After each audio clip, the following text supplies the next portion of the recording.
जय राधा माधव कुंज बिहारी।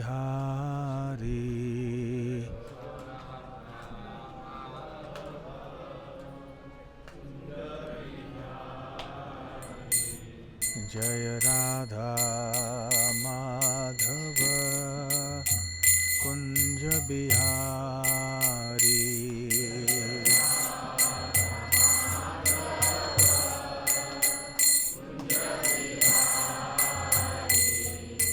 जय गोपीजन वल्लभ गिरिवरधारी।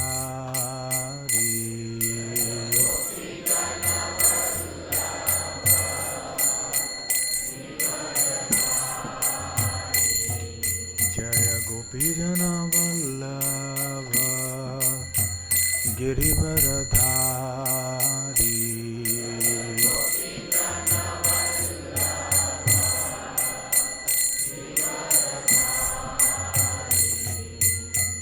यशोदानंदन ब्रज जन रंजन।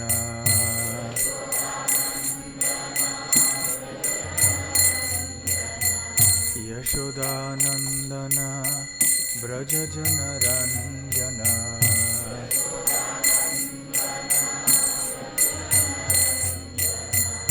यमुना तीरा वनचारी।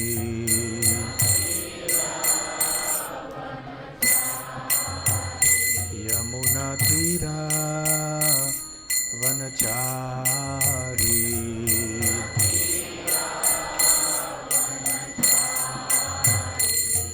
जय राधा माधव कुंज बिहारी।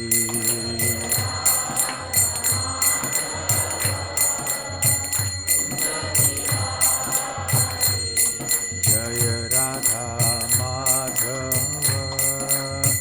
कुंज बिहारी।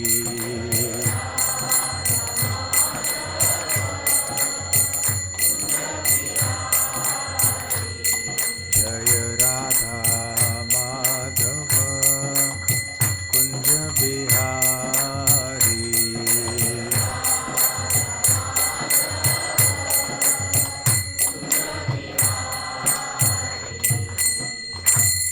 जय ओम विष्णुपाद परमहंस परिव्राजकाचार्य अष्टोत्तर शत। His Divine Grace अभय चरणारविंद भक्ति वेदांत स्वामी श्रील प्रभुपाद की जय। अनंत कोटि वैष्णव वृंद की जय। श्री श्री राधा गोकुलानंद की जय। श्री श्री गौर निताय की जय। श्री श्री जगन्नाथ बलदेव सुभद्रामय की जय। ग्रंथराज श्रीमद् भागवतम की जय। निताय गौर प्रेमानंदे। समवेत भक्त वृंद की जय। समवेत भक्त वृंद की जय। समवेत भक्त वृंद की जय। श्री श्री गुरु गौरांग की जय। ओम नमो भगवते वासुदेवाय। ओम नमो भगवते वासुदेवाय। ओम नमो भगवते वासुदेवाय। ओम नमो भगवते वासुदेवाय। नारायणं नमस्कृत्य नरं चैव नरोत्तमं देवीं सरस्वतीं व्यासं ततो जयमुदीरयेत्। नष्टप्रायेष्वभद्रेषु नित्यं भागवत सेवया। भगवत्युत्तमश्लोके भक्तिर्भवति नैष्ठिकी। ग्रंथराज श्रीमद् भागवतम पहला स्कंध पांचवा अध्याय। नारद द्वारा व्यासदेव को श्रीमद् भागवत के विषय में आदेश। श्लोक संख्या 10। न यत् वचः चित्रपदं हरेः यशः जगत् पवित्रं प्रगृणीत कर्हिचित् तत् वायसं तीर्थम् उशन्ति मानसाः न यत्र हंसाः निरमन्ति उशिक्षयाः न यद्वचश्चित्रपदं हरेर्यशो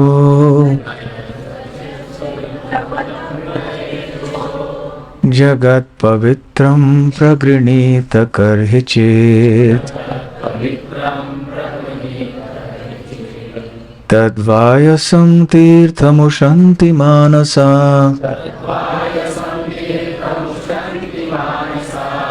न यत्र हंसा निरमन्त्युशिक्षयाः न यद्वचश्चित्रपदं हरेर्यशो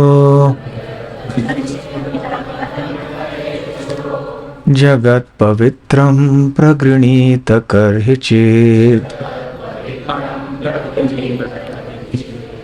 तद्वायसं तीर्थमुशन्ति मानसा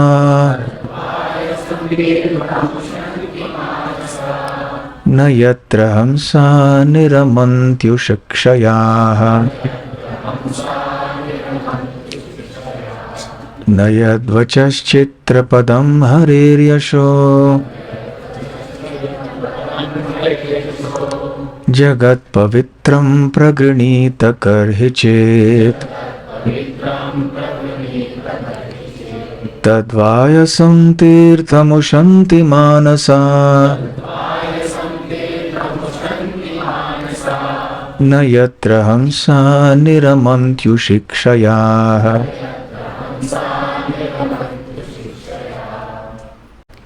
न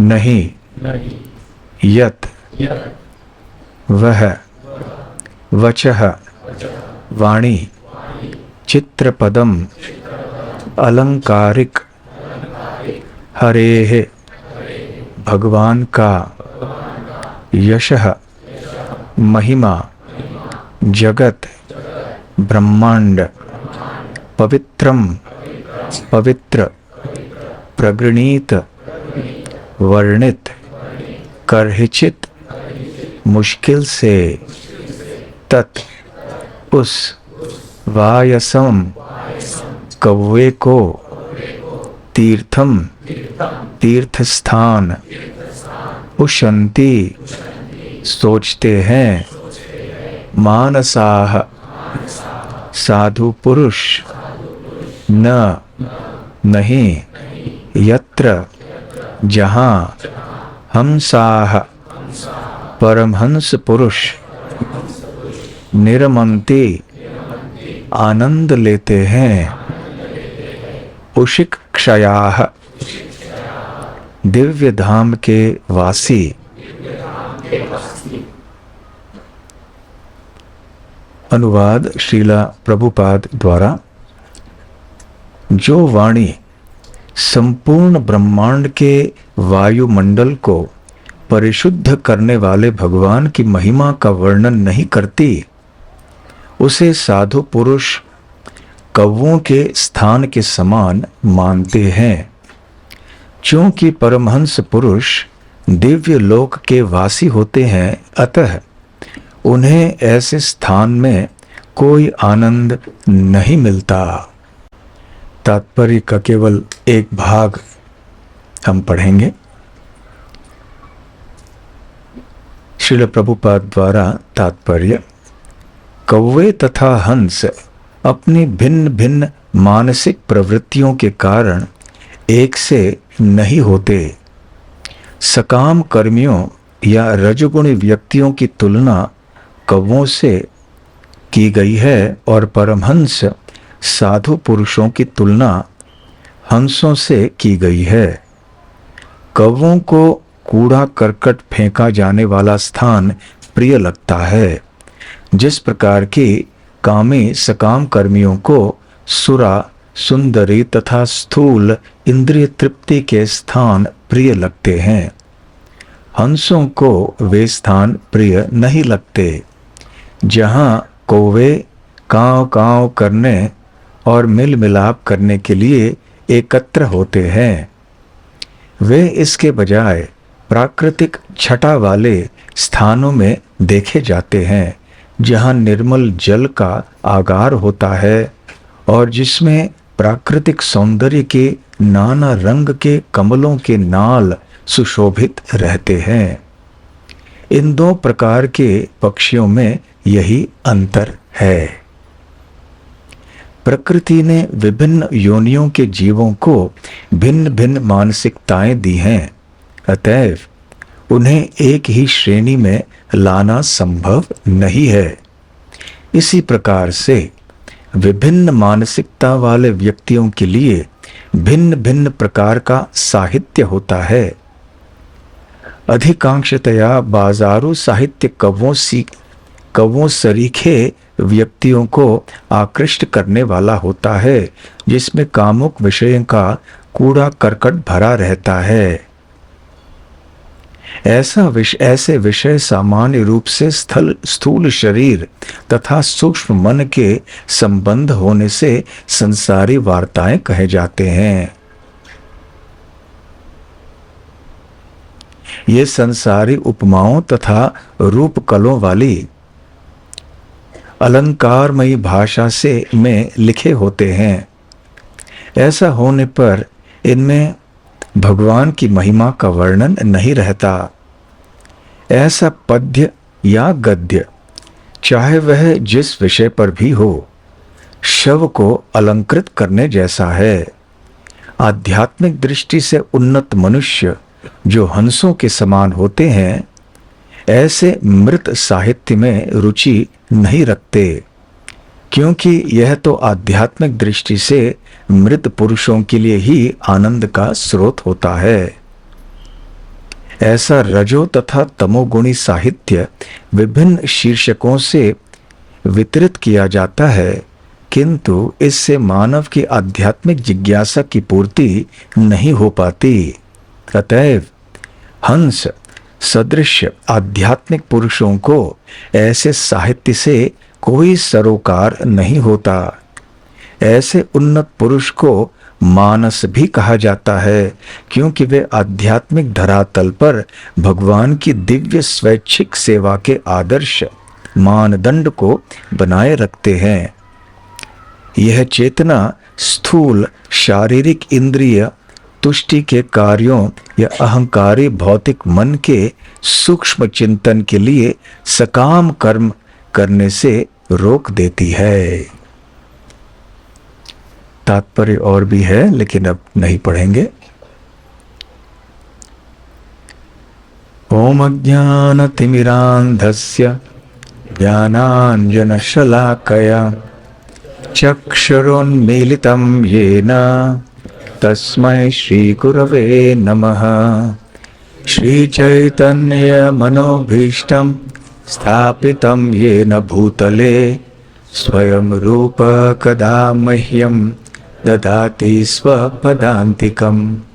वन्देऽहं श्रीगुरो श्रीयुतपदकमलं श्रीगुरून् वैष्णवांश्च श्रीरूपं साग्रजातं सहगण रघुनाथान्वितं तं सजीवं साद्वैतं सावधूतं परिजनसहितं कृष्ण चैतन्य देवं श्रीराधा कृष्ण पादान् सहगण ललिता श्री विशाखान्वितांश्च।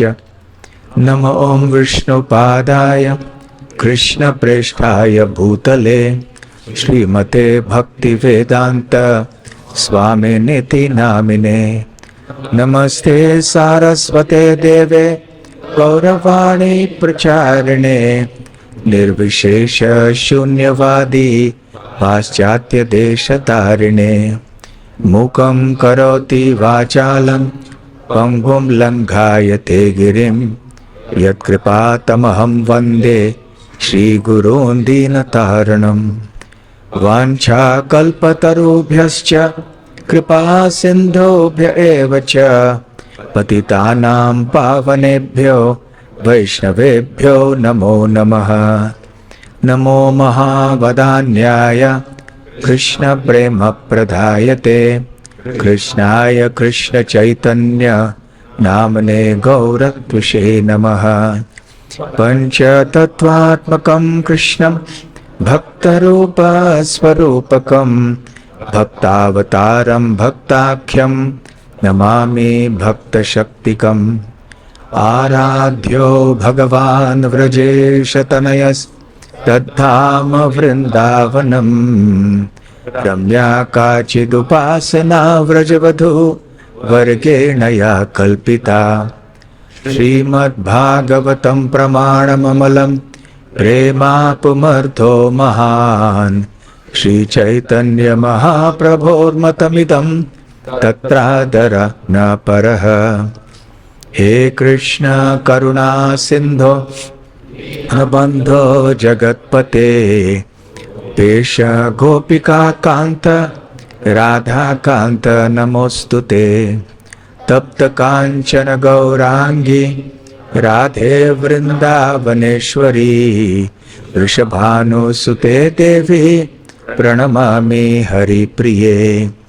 जय श्री कृष्ण चैतन्य प्रभु नित्यानंद श्री अद्वैत गदाधर श्रीवासादि गौर भक्त वृंद।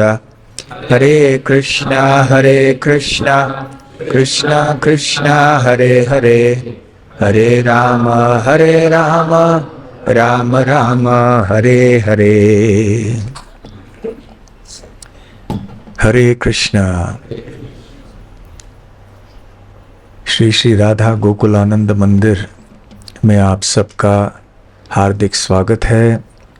इस रविवार के सत्संग कार्यक्रम में पिछले 2 हफ्तों से एक बहुत महत्वपूर्ण प्रसंग की चर्चा हो रही है, जिसका वर्णन श्रीमद् भागवतम में है।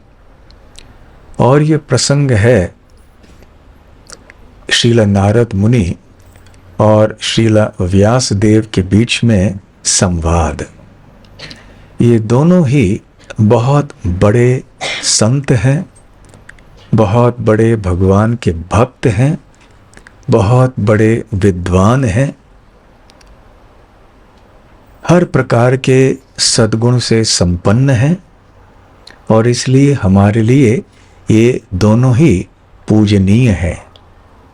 और इस संवाद को सुनना अच्छी तरह से हमारे लिए बहुत आवश्यक है। वैसे तो संवाद बहुत सारे होते हैं, लोग तो बातचीत करते रहते हैं समाज में, बल्कि ये सबसे एक बहुत तीव्र वृत्ति होती है समाज में बात करने की। तो लोग भले भोजन से थोड़ी दूर रह सकते हैं थोड़े समय के लिए, परंतु बोलने से वो दूर नहीं रह सकते। इसलिए जब हम यहाँ वहाँ की बातें सुनते हैं, हमें सोचना चाहिए कि क्या ये सही है, नहीं है, क्या ये आवश्यक है, नहीं है सुनना। परंतु जब ऐसे बड़े संतों का संवाद हम सुनते हैं या उनकी लीलाओं का वर्णन हम पढ़ते हैं, तो फिर हमारा जीवन सफल हो जाता है, हमारा चित्त शुद्ध हो जाता है। तो पिछले 2 रविवारों से हम सुन चुके हैं कि व्यासदेव जी ने अपनी बहुत ही असीम बुद्धि से और अपने कृपालु हृदय से एक वेद का विभाजन 4 भागों में किया और एक 5वां भाग भी जोड़ दिया, जो कि इतिहास हैं, जैसे कि महाभारत आदि। और इन 5 वेद के विभाजनों को उन्होंने अपने शिष्यों को सौंप दिया और वहां से वेदों की परंपरा प्रारंभ हो गई। तो इस प्रकार वेद व्यास जी ने वैदिक ज्ञान को सारे दुनिया में फैला दिया अपने शिष्यों के माध्यम से। तो ये बहुत बड़ी कृपा हुई व्यासदेव जी की। अब इतना सब करने के बाद भी जब व्यासदेव जी ने चारों वेदों की रचना की थी, उन्होंने महाभारत की रचना भी की थी, वेदांत सूत्र की रचना भी की थी, इतना सब होने के बाद भी व्यासदेव जी के हृदय में पूरी तरह से संतुष्टि नहीं थी और वो समझ नहीं पा रहे थे कि इस असंतुष्टि या अशांति का कारण क्या है। संशय था उनके मन में, परंतु निश्चित रूप से वो जान नहीं पा रहे थे।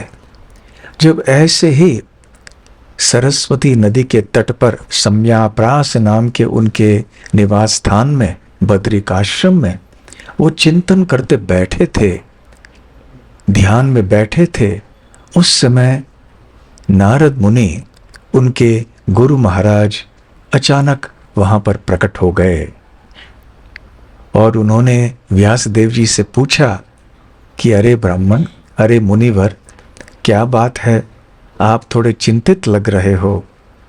क्या आपके चिंता का कारण, आपके मानसिक अशांति का कारण कहीं ये तो नहीं कि आपने भगवान की कथाओं का वर्णन नहीं किया हो?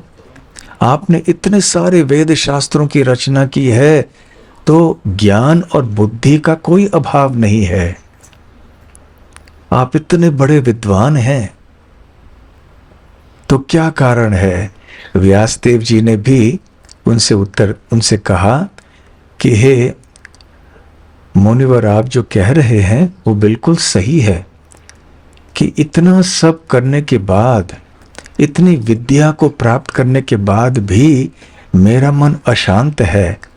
आपने सही पहचान लिया और इसका निदान भी आप कृपा करके बताएं, इसका मूल कारण क्या है। तो फिर व्यासदेव जी ने उनसे कहा, और नारद मुनि ने व्यासदेव जी से कहा, जैसे गुरु कभी कभी अपने शिष्य को डांटते हैं, परंतु ये डांट तो नहीं कह सकते, क्योंकि व्यासदेव जी भी कितने बड़े उन्नत साधु हैं, संत हैं। फिर भी हल्के स्वर में व्यासदेव जी ने बतलाया, नारद जी ने व्यासदेव जी को बताया कि आपने भगवान श्री हरि का गुणगान पर्याप्त मात्रा में नहीं किया है।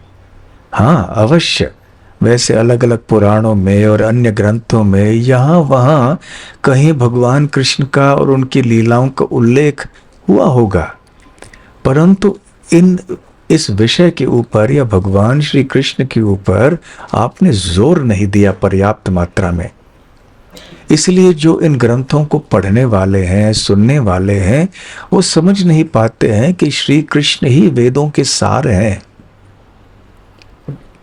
और इसलिए वेदैश्च सर्वैर अहम एव विद्यः, भगवत गीता में भगवान श्री कृष्ण कहते हैं कि वेदों के सार वही हैं।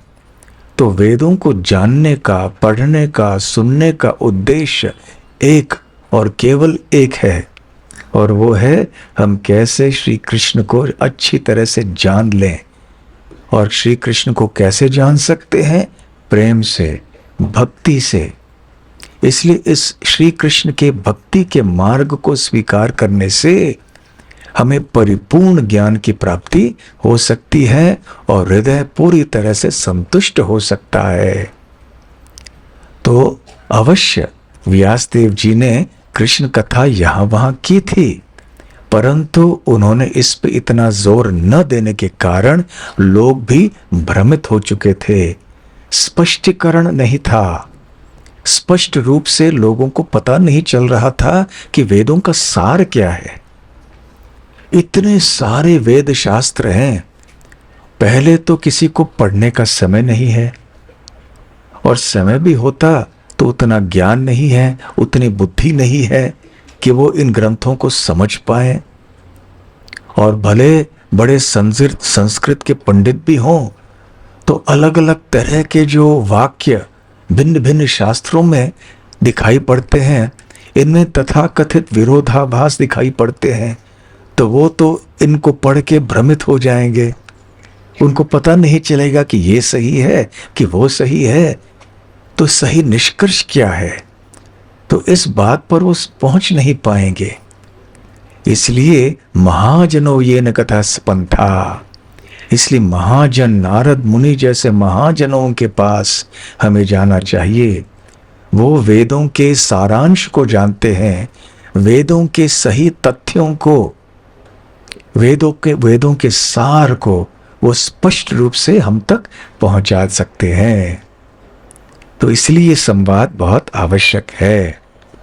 और इतना कहने पर फिर नारद मुनि ने ये बहुत महत्वपूर्ण श्लोक कहा, जिसका पठन अभी अभी हमने किया। न यद वचश्चित्र पदम हरेर यशो जगत पवित्रम प्रगृणीत करहिचित। तो बहुत ही अलंकृत सुंदर ढंग से अलग अलग अलंकारों का, उपमाओं का, बड़े बड़े अच्छे सुंदर शब्दों का उपयोग करके यदि किसी बहुत बुद्धिमान व्यक्ति ने भले कोई उपन्यास लिखा हो, कोई कविता लिखी हो, कोई अन्य लेख लिखा हो, और संसार की दृष्टि से ये बहुत ही विद्वत्तापूर्ण एक रचना है। इसलिए चित्र पदम वचः, वचः अर्थात शब्द, वो वक्त्र जो वचन, वो शब्द बड़े चित्र पदम क्यों न हो, सुंदर रीति से उनकी रचना क्यों न की गई हो, परंतु यदि उन शब्दों के द्वारा भगवान श्री हरि, जो अकेले स्वयं इस संपूर्ण जगत को शुद्ध कर सकते हैं, पावन कर सकते हैं, ऐसे श्री हरि का गुणगान यदि इन शब्दों के द्वारा नहीं हो रहा है, तो वो शब्द, वो रचना, वो उपन्यास, कविता, वो शास्त्र इत्यादि कैसे है? तद वायसम तीर्थम, वायस अर्थात कौवा, तीर्थ अर्थात साधारण शब्दों में हम जानते हैं कि ये बहुत पवित्र स्थान होता है, या कह सकते हैं कि ऐसा स्थान जहाँ लोग जाना पसंद करते हैं, जो बहुत लाभकारी प्रतीत होता है हमें। जैसे प्रयागराज एक तीर्थ स्थान है, इसको तीर्थराज बोलते हैं, तीर्थों में से राजा, जो बहुत पवित्र भूमि होती है, जहाँ पर भगवान या उनके भक्तों का निवास स्थान हुआ होता है, या उनकी लीला स्थली होती है, या जहाँ उनका तरह तरह के अन्य कोई कार्य हुए, संपन्न किए हुए होते हैं, तो ऐसे स्थानों को तीर्थ कहते हैं। तो कौवे किस स्थान में जाते हैं? कौवे केवल ऐसे स्थान में जाते हैं या जाना पसंद करते हैं जहाँ पर गंदगी बहुत है। आपने देखा होगा, आप परीक्षा करके देख लीजिए। आप जब कौवे तो आते, यहाँ तो कौवे बहुत सारे हैं, कौवों की कमी नहीं है। तो आप एक सुंदर बगीचा है, यहाँ देखिए सुंदर फूल है, या एक बगीचे के अंदर भी सुंदर फूल हैं, और छोटा सा तालाब है जिसमें कमल पुष्प आदि खिल रहे हैं, और सुंदर फूल भी दिखाई पड़ रहे हैं वृक्षों पर, परंतु एक कोने में कहीं कचरा है, कूड़ा है, तो जो कौवा है सीधे वहीं जाएगा। वो सुंदर सरोवर के पास नहीं जाएगा, इन सुंदर पेड़ों के पास जहाँ बहुत ही सौरभपूर्ण फूल आदि होते हैं, वहाँ पर नहीं जाएगा वो। तो कौवों का स्वाभाविक एक जो झुकाव होता है, वो ऐसे गंदे स्थानों की तरह होता है, उनका गुण ही ऐसे है वो। इसलिए वो वहां पर जाएंगे, क्योंकि उनकी मानसिकता ऐसी है, उनकी चेतना की गुणवत्ता ऐसी है, इसलिए वो वैसे चले जाएंगे, उसी दिशा में चले जाएंगे। तो नारद मुनि कहते हैं कि उसी तरह से कि जैसा कौवा सीधे स्वाभाविक रीति से आकर्षित होता है गंदे स्थानों की तरह, यद्यपि उसके सामने कोई सुंदर स्थान भी क्यों न दिखाई पड़े, उसी प्रकार से कौवों की तरह जो व्यक्ति होते हैं, मनुष्य होते हैं, उनका भी स्वाभाविक आकर्षण ऐसे साहित्यों के पीछे होता है, ऐसे कथा आदि चर्चा विचार विमर्श के के प्रति होता है, जिसमें भगवान श्री हरि का बिल्कुल गुणगान नहीं पाया जाता, जिनमें बिल्कुल भौतिक विषयों की चर्चा होती है, इंद्रिय तृप्ति की इच्छा, राजनीति की चर्चाएं, अन्य विविध प्रकार की चर्चाएं होती हैं संसार में। इनके प्रति इनका मन स्वाभाविक रूप से आकर्षित होता है। तो नारद मुनि कहते हैं ये सारे साहित्य जो हैं ये कैसे हैं? वायस तीर्थ, कौओं के तीर्थ स्थान के समान है। तो जहां कौवे जाते हैं वहां अन्य प्रकार के सुंदर पक्षी जैसे हंस वो नहीं जाते हैं। आपने देखा होगा कि हंस वो कचरे आदि जैसे कूड़ा, जहाँ कूड़ा है कचरा है ऐसे स्थान में नहीं जाता है। ये पक्षी क्या करते हैं? हंस पक्षी ये बहुत सुंदर तालाब में जाते हैं, जो वातावरण बहुत रमणीय होता है, प्राकृतिक सौंदर्य खिल उठा होता है, कमल पुष्प आदि होते हैं, रंग बिरंगे फूल आदि वहाँ पर होते हैं। ऐसे स्थानों में रमण करना हंस पक्षी पसंद करती है। उसी तरह से हंस के समान जो व्यक्ति होते हैं वैसे व्यक्ति इन साधारण भौतिकतावादी विषयों के ऊपर लिखे गए साहित्यों में कोई रुचि नहीं रखते। कौओं के समान मानसिकता रखने वाले व्यक्ति इनको पढ़ते हैं, सुनते हैं, देखते हैं, परंतु जिनकी चेतना हंस के समान है वो ऐसे साहित्य में, कथा में रुचि नहीं रखते हैं। इसलिए यहाँ वो नारद मुनि कहते हैं तद वायसम तीर्थम उशंति मानसा न यत्र हंसा निर्मंति उषक्षयाः। तो न मतलब वहां नहीं जाते हैं। कौन नहीं जाते हैं? मानसा। मानसा अर्थात साधुओं को, महान भक्तों को भी मानसा कहते हैं। क्यों? क्योंकि उन्होंने भगवान का मन जीत लिया है। मानसा या मानसा भी जो एक बहुत पवित्र स्थान होता है उसे भी कहते हैं, जैसे मानस सरोवर, मानस तीर्थ इत्यादि। तो ऐसे हंस जो होते हैं वो वायस तीर्थ में जाना पसंद नहीं करते, वो मानस तीर्थ में जाना पसंद करते हैं। श्रील प्रभुपाद जी एक जगह बताते हैं मानस तीर्थ, मानस गंगा, ये भी एक कुंड है गोवर्धन में। आप में से कई भक्त जो गोवर्धन जा चुके हैं, आप मानसी गंगा में गए होंगे। तो मानस सरोवर है एक सरोवर हिमालय में जो ब्रह्मा जी के मन से उत्पन्न हुआ, और वहां पे कैलाश पर्वत है जहां शिव जी भी निवास करते हैं। तो खैर ऐसे जो हंस होते हैं वो ऐसे भौतिकतावादी साहित्य में रुचि बिल्कुल नहीं रखते हैं। उनके लिए वो तो रहने वाले हैं आध्यात्मिक जगत के उशिक्षयाः। इसलिए उनकी जो सोच है वो अलग होती है। न यत्र हंसा निरमंती, निरमंती अर्थात आनंद लेना।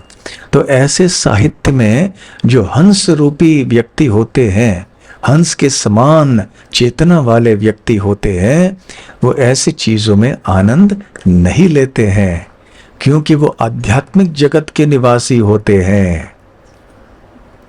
तो दूसरे शब्दों में नारद मुनि व्यासदेव जी को बताना चाह रहे हैं, और इसका स्पष्टीकरण आगे चल के भी करेंगे कि व्यासदेव आपने आपने अच्छे अच्छे ग्रंथों की रचना भी की, परंतु काफी वायस तीर्थ भी था उसमें, काफी कुछ कौओं के तीर्थ स्थानों के लिए भी आपने उसमें बना दिए, उनकी स्थापना भी कर दी।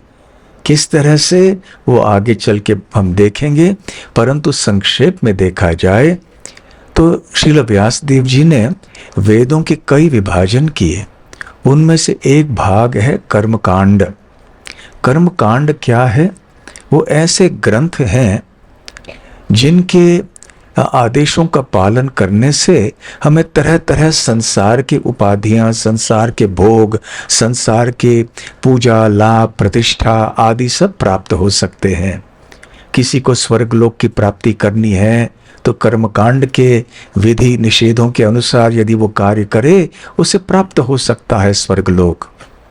कोई चाहता है कोई सुंदर पत्नी प्राप्त करने के लिए, किसी को अच्छा पति चाहिए, किसी को धन चाहिए, किसी को प्रतिष्ठा चाहिए, किसी को विद्या चाहिए, तो तरह तरह की चीजें हम इस संसार में मांग सकते हैं देवी देवताओं के द्वारा। तो जिन ग्रंथों में इन आदेशों का, इन अनुष्ठानों का वर्णन हुआ है, इनको कर्मकांड ग्रंथ कहते हैं। तो आगे चल के नारद मुनि व्यास देव जी को कहने वाले हैं कि आपने धर्म के नाम पे लोगों को केवल इंद्रिय तृप्ति और भोग की दिशा में आगे बढ़ाया है। तो लोग यही सोचेंगे कि धर्म का अर्थ है भोग करना। कम से कम वो धार्मिक रीति से भोग कर रहे हैं, ठीक है, उतना तो सही है। तो ये व्यासदेव की विचार थी, की धारा थी कि कम से कम वो अन्य रीतियों से भोग न करें, वो धार्मिक रीति से भोग करें। परंतु हुआ क्या? लोगों ने सोचा कि यही धर्म है, धर्म को ही एक वाहन बनाया जाए इंद्रिय तृप्ति के लिए, संसार में आगे बढ़ने के लिए। तो भौतिक प्रगति के लिए ये एक वाहन बन गया धर्म। इसलिए लोग इंद्रिय तृप्ति में लग गए, और जो वास्तव में वेद शास्त्रों का अंतिम उद्देश्य है, श्री कृष्ण का प्रेम प्राप्त करना, वो तो अलग से रह गया विषय। लोगों को पता ही नहीं था कि ये हमारे जीवन का उद्देश्य है वास्तव में, क्योंकि कृष्ण और कृष्ण भक्ति के विषय यहाँ वहां पाए जाते थे, लेकिन वो डूब जाते थे इन सारे अन्य विषयों में। इसलिए नारद मुनि ने उनसे कहा कि आपने जो किया है, क्या किया है? आपके अनेक ग्रंथ हैं, ये वायस तीर्थ के समान है। जो केवल संसार में प्रगति करना चाहते हैं, जो केवल प्रपंच में रुचि रखते हैं, केवल ऐसे व्यक्तियों के लिए आपने ग्रंथों को बनाया है। परंतु ऐसे ग्रंथों में हंस जैसे जो भक्त होते हैं, कृष्ण भक्त, उनको कोई रुचि नहीं है। श्रील प्रभुपाद यहाँ तात्पर्य में कहते हैं कि प्रकृति ने विभिन्न योनियों के जीवों को भिन्न भिन्न मानसिकताएं दी हैं, अतएव उन्हें एक ही श्रेणी में लाना संभव नहीं है। कई लोग मनुष्य समाज में हैं और हुए भी हैं, और आगे चल के शायद होंगे भी, जो चाहते हैं कि हम ऐसे समाज को बनाएं जहां बिल्कुल हर दृष्टि से समानता हो, लोगों में कोई भिन्नता न हो। परंतु श्रील प्रभुपाद जी समझाते हैं कि इस प्रकार की समानता मनुष्य समाज में संभव नहीं है। क्यों संभव नहीं है? क्योंकि मनुष्यों के बीच में गुणात्मक भेद है, मानसिकता का भेद है, और क्योंकि लोगों में मानसिकता का भेद सदैव रहेगा, इसलिए सारे मनुष्य एक तरह नहीं हो सकते। हम सब जानते हैं कि सारे लोग एक जैसे नहीं होते हैं। एक घर के अंदर भी आप देखिए, एक परिवार में भी आप देखिए, सबका स्वभाव अलग, सबकी मानसिकता अलग। हो सकता है कि एक नास्तिक हो, दूसरा भगवान का भक्त हो, ऐसे भी हो सकता है एक परिवार के अंदर। तो क्योंकि हर एक व्यक्ति की मानसिकता अन्यों से भिन्न होती है, इसलिए कृत्रिम रूप से हम सारे मनुष्य समाज में समानता को स्थापित नहीं कर सकते। ये संभव नहीं है। श्रील प्रभुपाद जी कहते हैं, मनुष्य समाज की बात तो दूर रही, जितने भी अन्य योनियां हैं यहां पर, उनमें भी आप मानसिकता का भेद देखेंगे। वो उदाहरण देते हैं पेड़ों का, जानवरों का, पंछियों का। और वो कहते हैं कि सारे पेड़ एक जैसे नहीं होते। ऐसे कई पेड़ होते हैं जिनको पापी पेड़ बोलते हैं, ऐसे कई पेड़ होते हैं जो पुण्यवान या धार्मिक पेड़ कहलाते हैं। तो हम सोचेंगे यार ये कैसे हो सकता है। तो प्रभुपाद जी कहते हैं कि जो पेड़ फल देते हैं, जो बहुत स्वादिष्ट होते हैं, जो लाभकारी होते हैं अन्यों के लिए, मनुष्यों के लिए विशेष करके, अन्य प्राणियों के लिए भी, जो सुंदर फूल आदि देते हैं, जिनके बहुत अच्छे अच्छे गुण होते हैं, जो लाभकारी सबके लिए होते हैं, ये पुण्यवान या धार्मिक पेड़ कहलाते हैं। और जो पेड़ बिल्कुल फल फूल आदि नहीं देते हैं और उनका एक ही लाभ होता है कि उनको काट के ईंधन के रूप में उपयोग किया जाता है, तो ये पापी पेड़ कहलाते हैं। तो हाँ, इस बात का स्पष्टीकरण हमें यहाँ करना चाहिए कि एक उपयोग की दृष्टि से जितने भी पेड़ पौधे होते हैं उनका कोई न कोई उपयोग तो होता है। जैसे यदि किसी पेड़ में फल न हो, फूल न हो और केवल वहाँ पेड़ खड़ा है, फिर भी कोई फायदा तो है, क्योंकि उसकी जड़ें जो है पानी पकड़ के रखती हैं और उसके होने से प्राणवायु हमें ज़्यादा मिलता है आसमान में, हवा में। तो ऐसे फायदे तो हैं। तो वैसे सारे पेड़ ऐसे करते हैं। जिस प्रकार से मनुष्य है, पापी मनुष्य है, पुण्यवान मनुष्य है, दोनों में समानताएं भी बहुत है, परंतु पापी और पुण्य व्यक्तियों में अंतर भी बहुत बड़ा है। इसलिए ऐसे सारे पेड़ों में लाभ तो अवश्य कुछ न कुछ है, परंतु विशेष रूप से जो बहुत ही सुंदर होते हैं, स्वादिष्ट फलों को और सुगंधित फूलों को देते हैं सारे समाज के लिए, वो विशेष रूप से पुण्यवान कहलाते हैं। तो पेड़ों के समाज में भी ऐसे भेद होता है। इसलिए आपने वो कहावत सुनी होगी कर्म सिद्धांत के संबंध में, तो बबूल का पेड़ बीज बोए तो आम कहाँ से होए, है ना। बबूल वृक्ष का गुण कैसे होता है और आम के फल का वृक्ष कैसे होता है। आम वृक्ष के का जो आम का फल होता है वो कैसे होता है। बबूल का वृक्ष बहुत ही कड़वा होता है, नहीं खा सकते उसको, परंतु जो आम होता है पकने के बाद बहुत मीठा होता है। दोनों ही पेड़ हैं, परंतु दोनों पेड़ में गुणात्मक भेद कितना बड़ा है। तो हम ये नहीं कह सकते कि क्योंकि दोनों सारे पेड़ हैं, उनके जड़ें हैं, वो पानी खींच रहे हैं, पानी को बांध के अटका के रख रहे हैं मिट्टी में और प्राणवायु दे रहे हैं, इसलिए वो सब समान है। नहीं, गुण में बहुत बड़ा अंतर इन पेड़ों में है। ठीक उसी प्रकार से जानवरों में एक जगह श्रील प्रभुपाद जी कहते हैं कि कुत्तर जैसे जानवर होते हैं वो पापी जानवर कहलाते हैं, और गाय जैसे जानवर होते हैं वो पुण्यवान या धार्मिक पशु कहलाते हैं। लेकिन याद रखिए, चाहे वो वृक्ष हो, पक्षी हो, जानवर हो, मनुष्य हो, जो भी हो, क्योंकि कोई पापी है, कोई पुण्यवान है, कोई धार्मिक है, कोई अधार्मिक है, इसका अर्थ ये नहीं है कि हमें उन अधार्मिक तत्वों के या व्यक्तियों के खिलाफ कोई हमें अत्याचार करना चाहिए या उनका शोषण करना चाहिए या किसी प्रकार का दुर्व्यवहार करना चाहिए। ऐसा नहीं करना चाहिए, परंतु साथ साथ इतना तो समझ लेना चाहिए कि भेद बहुत बड़ा है। तो जानवरों में भी हम देखते हैं कितना भेद है। पक्षियों में भी देखिए, पक्षियों में कौवा एक जगह है, कौवे की काव काव काव आवाज एक तरफ, कभी कभी तरह तरह के कोयल आदि के मधुर गीत सुनाई पड़ते हैं। तो कौवे के गीत में और कोयल के गीत में तो अंतर है ही ना।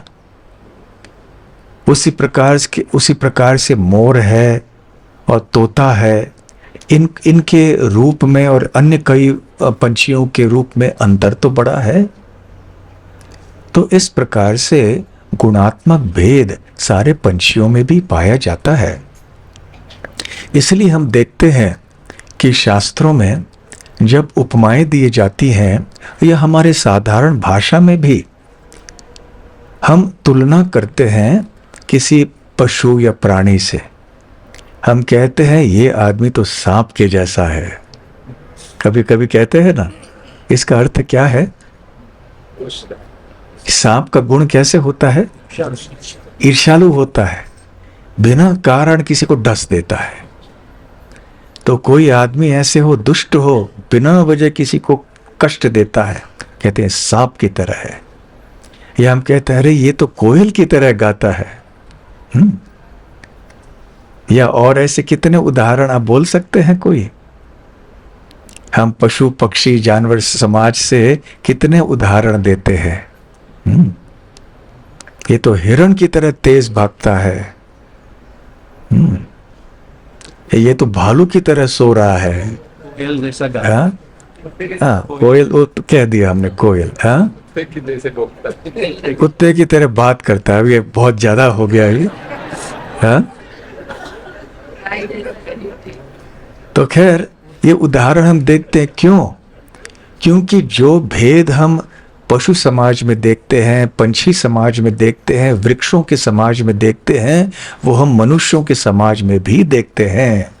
ये बात प्रभुपाद जी कहना चाह रहे हैं।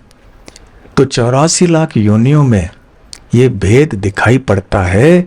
ये मानसिकता का भेद है जो कि 3 गुणों के सत्व रजस तमस के प्रभाव के कारण होता है। कोई सात्विक होते हैं, कोई राजसिक होते हैं, कोई तामसिक होते हैं, और अपने अपने मानसिकता के अनुसार उनके अपने अपने भोग के मापदंड होते हैं। इसलिए कौवे का भोग का मापदंड क्या है? कूड़ादान में जाना, जहां कचरा है, सड़े हुए चीज जहां पे है, वहां जाके वो कुछ खान पान करेगा अपना। तो हंस के आनंद का मापदंड क्या है? वो ऐसे बहुत ही सुंदर रमणीय स्थानों में जाएगी जहां पर कमल पुष्प हैं, तालाब आदि हैं, जहां बहुत ही निर्मल जल पाया जाता है, तो जहां हवा अच्छी तरह से बह रही होती है। तो इस प्रकार से मनुष्य और एक मनुष्य दूसरे मनुष्य में अंतर होता है। तो एक प्रकार के मनुष्य की तुलना कौवे से की गई है, क्योंकि उनकी रुचि भौतिक चीजों में होती है, भौतिक बोलचाल में आदि ये सब करते हैं। तो कबूतर के श्रेणी के लोग होते हैं, कोई कौवे की श्रेणी के लोग होते हैं, कोई हंस के श्रेणी के लोग होते हैं, तो कोई शेर के श्रेणी के होते हैं। तरह तरह के श्रेणियां हम कह सकते हैं मनुष्य समाज में भी इस प्रकार से। श्रील प्रभुपाद जी एक जगह कहते हैं कि मनुष्य समाज में उद्यान, तालाब, ये सारी चीजें बहुत आवश्यक हैं, और इन उद्यानों में बहुत सारे वृक्ष होने चाहिए, बहुत सारे फूल आदि सब होने चाहिए। इससे सौंदर्य तो बढ़ ही जाता है, तो इसके साथ साथ हमारे मन का शुद्धिकरण भी होता है। हम जैसे किसी रमणीय स्थान में जाते हैं, तुरंत मन चित्त प्रसन्न हो जाता है। तो ये सब आवश्यक है। और इस दृष्टि से प्रभुपाद जी विदेशी जो देश है उनकी प्रशंसा कर रहे थे अपने तात्पर्य में। एक बार अपने प्रवचन में भी बोल रहे थे कि आप ऑस्ट्रेलिया में जाएंगे, अमेरिका में जाएंगे, इंग्लैंड, यूरोप में जाएंगे, तो कितने सारे उन्होंने उद्यान, बगीचे आदि बनाए रखे हैं, कितने तालाब आदि बनाए रखे हैं। और इसलिए वो प्राकृतिक सौंदर्य वहाँ बना रहता है। तो ऐसी जगह जाने से मन बहुत प्रसन्न होता है। परंतु सबसे बड़ी कमी वहां पर है कि श्रीमद् भागवतम या भगवत गीता का ज्ञान नहीं होने के कारण ये धीरे धीरे इनकी मानसिकता निम्न श्रेणी में चली जाती है। इसलिए तरह तरह के पापों में ये लगे रहते हैं। तो खैर, श्रील प्रभुपाद जी आगे कहते हैं कि ये कृष्ण भावनामृत आंदोलन हंसों के लिए है, अर्थात आप सबके लिए है। आप हंस के समान है। क्यों? क्योंकि आप यहाँ पर आए हैं मंदिर में। आप चले जा सकते थे सिनेमा घर में डिशुम डिशुम देखने के लिए, लेकिन वो सब देखने के बजाय आप यहाँ पर आए भगवान की कथा सुनने के लिए। तो आप वायस तीर्थ में नहीं गए, आप मानस तीर्थ में आए। इसलिए आप भी हंसों के समान है। तो श्रील प्रभुपाद जी ने कहा, ये जो आंदोलन है ये हम हंसों के लिए बना रहे हैं, परंतु यदि कौवों का भी संपर्क इस आंदोलन से होता है तो बहुत ही विचित्र रूप से चलने वाला कौवा भी हंसों की तरह तैरने लग सकता है, फिर वो भी हंस बन सकता है। और यहाँ पर इस एक प्रवचन में श्रील प्रभुपाद जी एक बहुत महत्वपूर्ण और सुंदर बात बताते हैं। वो धर्म शब्द की परिभाषा देते हैं। वैसे धर्म शब्द तो बहुत गहरा शब्द है, इसका तात्पर्य, और तरह अलग अलग दृष्टिकोण से धर्म की परिभाषा की जा सकती है, परंतु इस संदर्भ में श्रील प्रभुपाद जी बहुत सरल रूप से धर्म की परिभाषा करते हैं। तो वो कहते हैं कि धर्म वो पद्धति है जो कौवे को हंस में परिवर्तित कर ले। कितनी सुंदर बात। तो धर्म क्या चीज है? वो पद्धति जिसके द्वारा कौवे का परिवर्तन हंस के रूप में हो जाए, या जिन लोगों की मानसिकता कौवों के समान है उनकी मानसिकता हंसों की तरह हो जाए, इसे धर्म कहते हैं। परंतु आधुनिक समाज, विशेष करके इस कलयुग में, इसका काम क्या है? उल्टा परिवर्तन करना। जो हंस रूप में भी है उनको भी कौवे के समान बना देना। इसलिए श्रील प्रभुपाद जी कहते थे कि आजकल की जो शिक्षा प्रणाली है, ये आधुनिक शिक्षा प्रणाली, ये कत्ल खाने के समान है। क्योंकि जैसे हमारे बच्चे इन पाठशालाओं में जाते हैं, जब अपनी शिक्षा समाप्त करके बाहर निकलते हैं तो नास्तिक होकर निकलते हैं, उनकी अश्रद्धालु बन के निकलते हैं। क्योंकि इस प्रकार से उनको पढ़ाया जाता है, ऐसी चीजें उनसे बोली जाती हैं, उनके संस्कार नष्ट करने का प्रयास होता है आधुनिकरण के या विज्ञान के नाम पे। इसलिए भौतिक समाज जो है, भौतिक सभ्यता जो है, ये कौवों की सभ्यता है। हंसों को भी वो कौवे की तरह बनाना चाहते हैं, परंतु हमें कौवों की सभ्यता नहीं चाहिए, हमें हंसों की सभ्यता चाहिए। तो इसलिए यहाँ पर नारद मुनि ऐसी महत्वपूर्ण बातें बता रहे हैं। और एक सुंदर बात तात्पर्य में श्रील प्रभुपाद जी कहते हैं कि वो शब्द जो कि भगवान श्री कृष्ण का गुणगान नहीं करते हैं, भले ही वो अच्छे अलंकारों से, अच्छे उपमाओं से सुशोभित क्यों न हो, वो एक ऐसे मृत शरीर के ऊपर जैसे कोई आभूषण होते हैं उसकी तरह होते हैं। देखिए ये उपमा कितनी शक्तिशाली है। इसी प्रकार का एक श्लोक है, भगवत भक्तिहीनस्य जाति ही शास्त्रम जपः तपः अप्राणस्येव देहस्य मंडनम लोकरंजनम। कि यदि कोई व्यक्ति भगवत भक्तिहीन है तो उसकी भले उसकी जाति ऊंची, तथाकथित ऊंची जाति से हो, वो ऊंचे कुल में जन्म लिया हुआ व्यक्ति क्यों न हो, और उसने कितने सारे ग्रंथों का अध्ययन क्यों न किया हो, कितने डिग्रियां विश्वविद्यालय आदि से प्राप्त क्यों न की हो, उसने कितनी ही तपस्या क्यों न की हो, और उसने कितने भी मंत्रों का जप आदि न किया क्यों न किया हो, यदि उसके अंदर भगवत भक्ति नहीं है तो अप्राणस्येव देहस्य, उसका उसका देह कैसे होता है, मानो मानो कि उसमें कोई प्राण नहीं है, मृत व्यक्ति के समान वो है।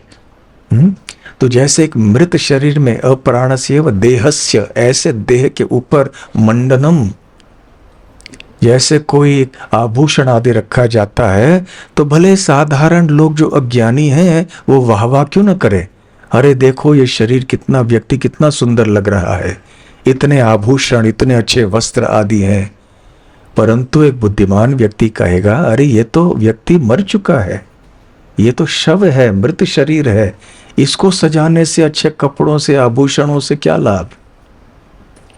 तो ठीक उसी प्रकार से भले संसार के लोग ऐसे उपन्यासों को, ऐसे लेखों को, किताबों को, ग्रंथों को बहुत मानेंगे, पुरस्कार भी देंगे, क्योंकि कितनी अच्छी भाषा है, कितने अच्छे शब्दों का प्रयोग किया है, कितने अच्छे उपमाएं हैं, अलंकार आदि हैं, कितने बुद्धिमान व्यक्ति हैं, परंतु भगवान कृष्ण का गुणगान नहीं किया है।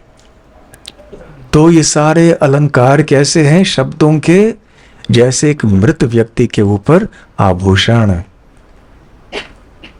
इसलिए वास्तव में यदि हमें कुछ मूल्यवान करना है तो भगवान श्री कृष्ण का गुणगान करना चाहिए, हमारे शब्दों के द्वारा, हमारे कार्यों के द्वारा।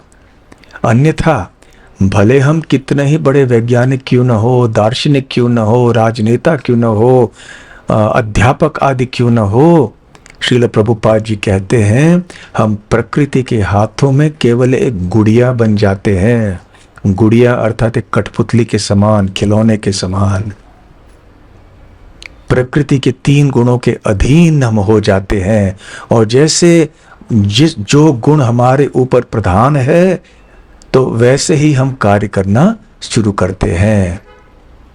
परंतु जो लोग सदैव भगवान श्री कृष्ण की कथा में लगे हुए रहते हैं, तत्पर रहते हैं भगवान की सेवा में, तो वो इन 3 गुणों को पार करते हैं।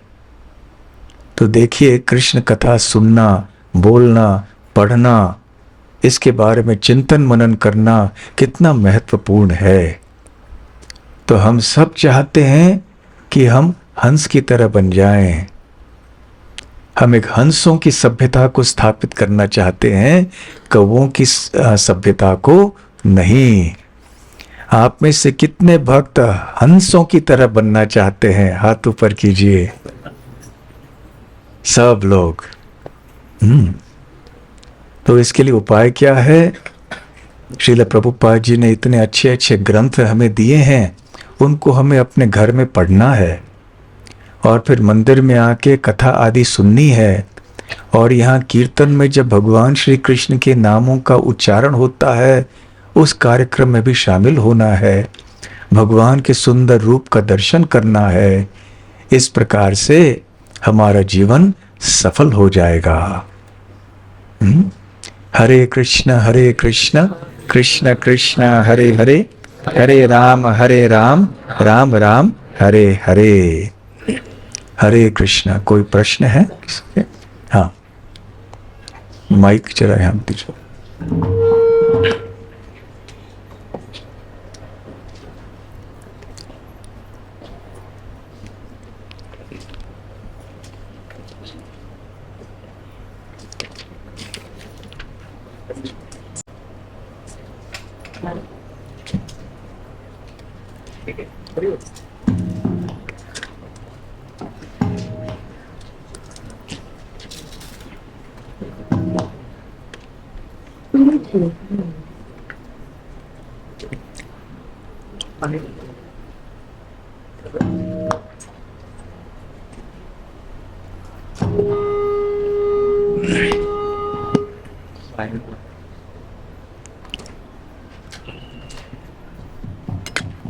हरे कृष्ण महाराज।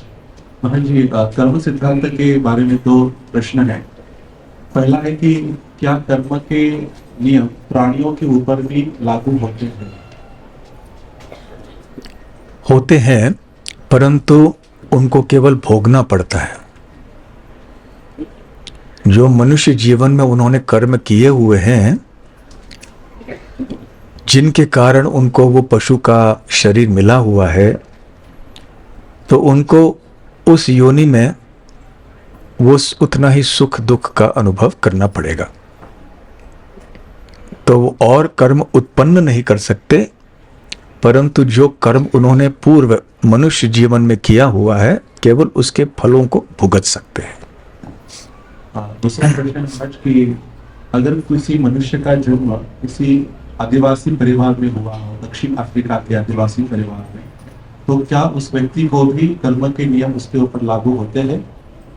इस जन्म में जो भी कर्म करता है मनुष्य जन्म में, परंतु उसका जन्म किसी अफ्रीका के आदिवासी परिवार में हुआ हो, तो क्या कर्म के नियम उसके ऊपर भी उतने ही लागू होते हैं? अवश्य, जहां मनुष्य योनि है, अवश्य कर्म के सिद्धांत उस व्यक्ति के ऊपर लागू होंगे।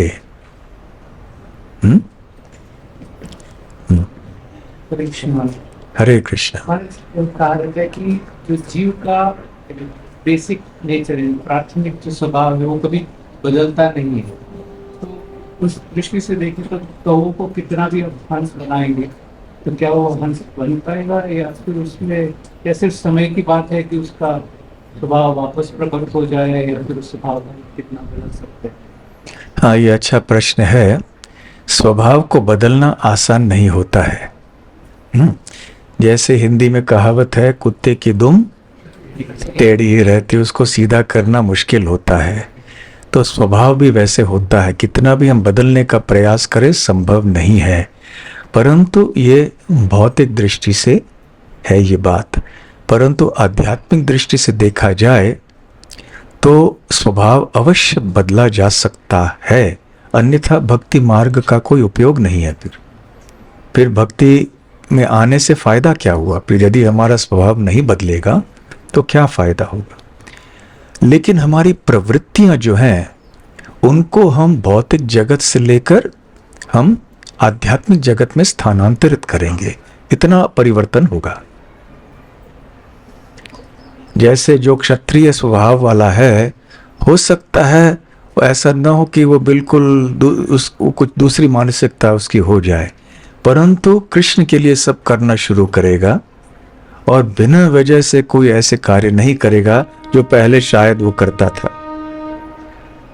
मूल स्वभाव थोड़ा बहुत रह सकता है, परंतु वो केंद्रित होगा श्री कृष्ण के ऊपर।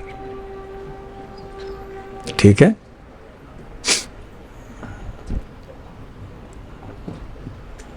जैसे मुझे याद है, एक भक्त बोल रहा था कि जब वो भक्त बना,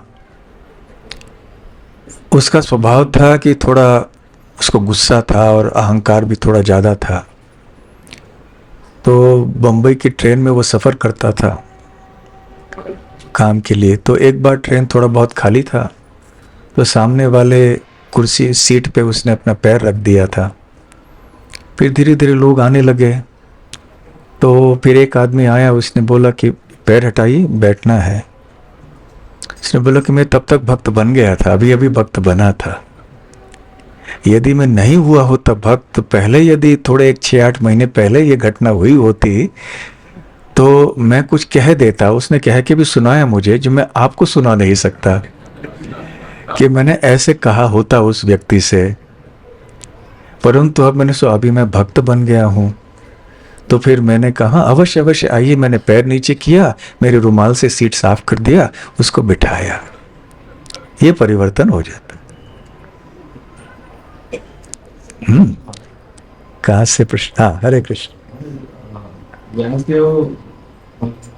भगवान क्या अवतार है? तो कौन?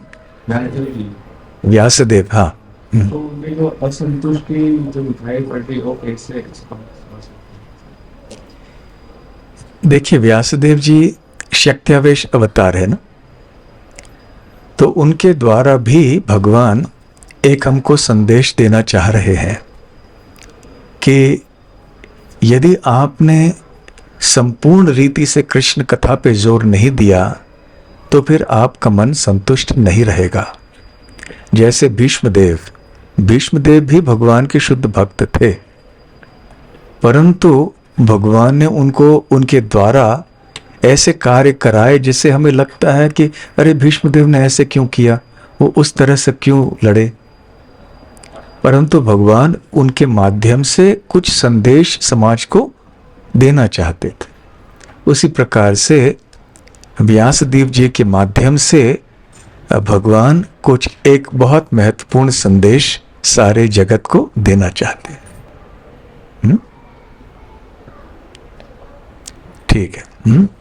बहुत बहुत धन्यवाद। श्रील प्रभुपाद की जय।